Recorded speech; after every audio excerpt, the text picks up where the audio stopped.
So last week, I definitely hit a wall. I was sleep deprived in the middle of a 105-degree heat wave. My Spanish classes were coming at me hot and heavy.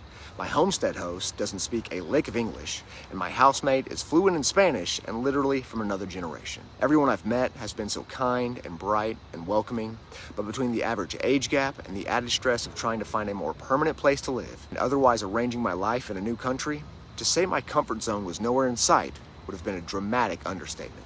To be candid, the thought that I'd made a mistake never crossed my mind, though that may just have been because I felt too drained to process such disorienting thought. I heard it said once that when you're in pain, your world becomes very small.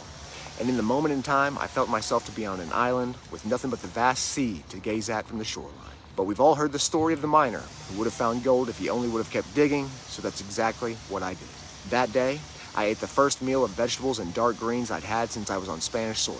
I finally got a European bank account, which meant I could get a European gym membership, and I ended up getting the best night's sleep I'd had in days. The next morning, I finally started to feel a little bit more like myself again. Now, that isn't to say that all of a sudden life is perfect. It of course never is.